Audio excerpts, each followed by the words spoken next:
반갑습니다. 하루마감 인사드립니다. 오늘 하루도 수고하신 여러분께 읽어드릴 책은 오정희 작가님의 단편소설 소음공예입니다. 열심히 일하고 온 나에게 주어진 꿀같은 휴식시간, 그것도 집에서 편안하게 쉬고 싶었는데 어디선가 들리는 소음, 그 소리의 출처는 바로 위층이었고 층간소음으로 고통받는 것도 한두 번. 안되겠다 싶어 윗집을 찾아가게 됐는데요.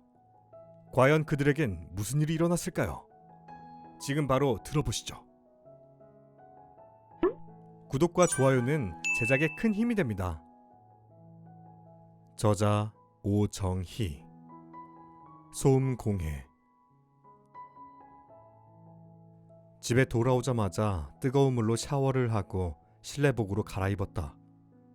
목요일, 심신장애자 시설에서 자원봉사자로 일하는 날은 몸이 젖은 솜처럼 피곤하고 무거웠다.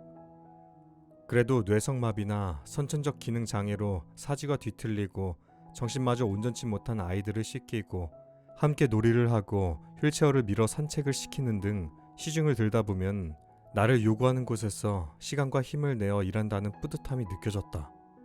고등학생인 두 아들은 아침에 도시락을 2개씩 싸들고 가서 밤 11시나 되어야 올 것이고 남편은 3박 4일의 출장 중이니 날이 저물어도 서둘 일이 없었다.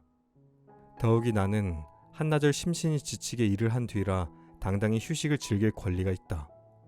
아이들은 머리가 커져 치마폭에 감기거나 귀찮게 치대는 일이 없이 다녀왔습니다 한마디로 문 닫고 제 방에 들어앉기 마련이지만 가족들이 집에 있을 때는 아무리 거실이나 방에 혼자 있어도 혼자 있다는 기분을 갖기 어려웠다.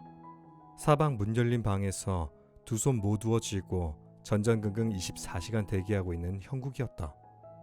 거실 탁자에 갓등을 켜고 커피를 진하게 끓여 마시며 슈베르트의 아르페지오네 소나타를 틀었다. 첼로의 감미로운 선율이 흐르고 나는 어슴푸레하고 아득한 공간, 먼 옛날로 돌아가는 듯한 기분에 잠겨들었다.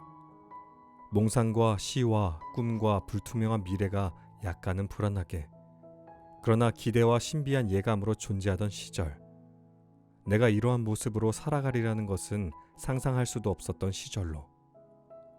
사람이 단돈 몇 푼 잃는 것은 금세 알아도 본질적인 것을 잃어가는 것에는 무감각하다던가.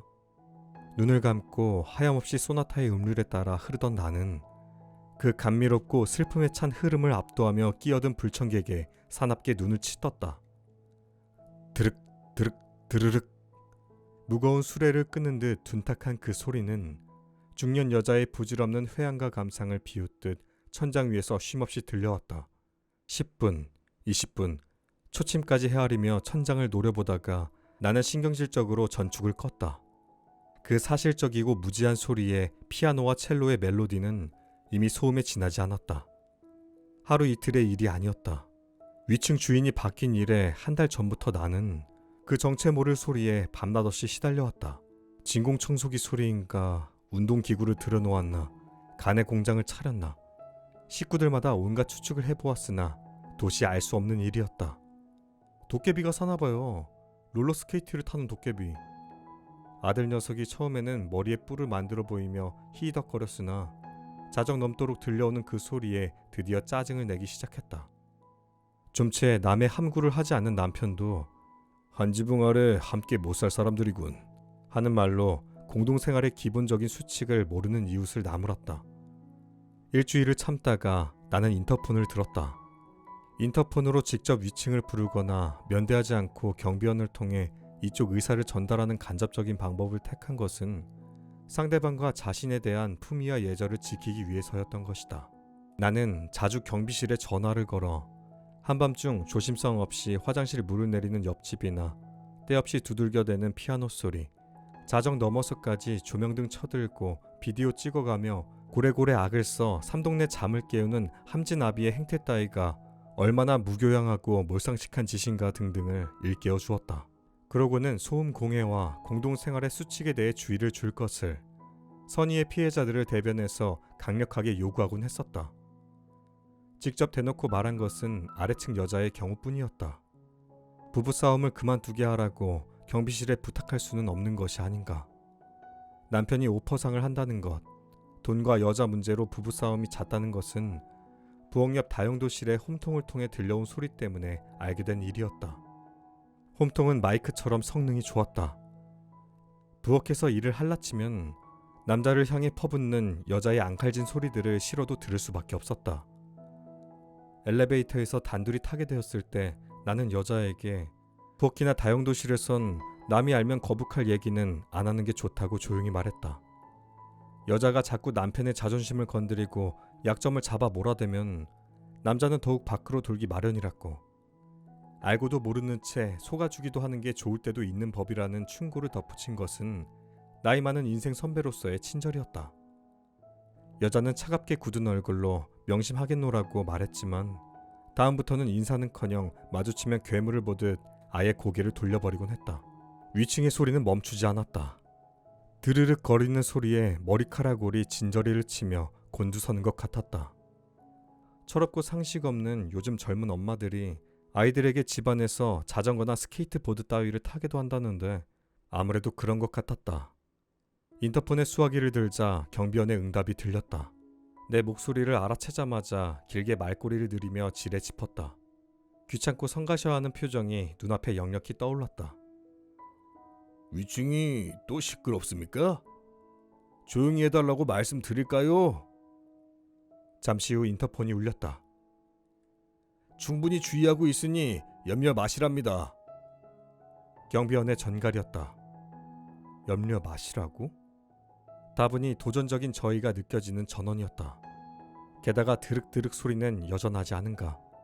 이젠 한판 싸워보자는 얘기인가. 나는 인터폰을 들어 다짜고짜 909호를 바꿔달라고 말했다. 신호음이 서너 차례 울린 후에야 신경질적인 젊은 여자의 응답이 들렸다. 아래층인데요. 댁이 그런 식으로 말할 건 없잖아요. 나도 참을 만큼 참았다고요. 공동주택에는 지켜야 할 규칙들이 있잖아요. 난 그 소리 때문에 병이 날 지경이에요. 여보세요. 난 날아다니는 나비나 파리가 아니에요. 내 집에서 맘대로 움직이지도 못하나요? 해도 너무하시네요. 이틀 거리로 전화를 해대시니 저도 피가 마르는 것 같아요. 저더러 어쩌라는 거예요. 하여튼 아래층 사람 고통도 생각해 주시고 주의해 주세요. 나는 거칠게 수화기를 내려놓았다. 뻔뻔스럽긴.